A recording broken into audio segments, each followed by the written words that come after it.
தமிழ் குர்ஆன். எவர் அல்லாஹ் வேதத்தில் அருளியவற்றை மறைத்து அதற்கு கிரயமாக சொற்பத் தொகை பெற்றுக்கொள்கிறார்களோ நிச்சயமாக அவர்கள் தங்கள் வயிறுகளில் நெருப்பை தவிர வேறெதனையும் உட்கொள்ளவில்லை. மறுமை நாளில் அல்லாஹ் அவர்களிடம் பேசவும் மாட்டான், அவர்களை பரிசுத்தமாக்கவும் மாட்டான். அவர்களுக்கு துன்புறுத்தும் வேதனையும் உண்டு. கேள்வி பதில். இறை தூதர்களில் பெரும்பாலானோர் இப்ராஹிம் நபியின் சந்ததியா? ஈசா நபி மற்றும் முகமது நபி இருவரும் இப்ராஹிம் நபியின் சந்ததியா?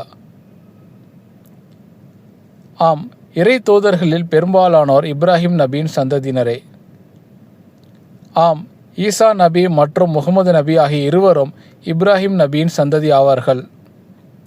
இப்ராஹிம் நபியின் 2 மகன்கள் பெயர் இஸ்மாயில் மற்றும் இஸ்ஹாக். ஈசா நபி அவர்கள் இஸ்ஹாக் வழி சந்ததி ஆவார். முகமது நபி அவர்கள் இஸ்மாயில் வழி சந்ததி ஆவார். இஸ்மாயில் வழி சந்ததியில் முகமது அவர்கள் மட்டுமே இறைத்தூதராக தோன்றினார். ஆனால் இஸ்ஹாக் வழி சந்ததியில் பல இறைத்தூதர்கள் தோன்றியுள்ளார்கள்.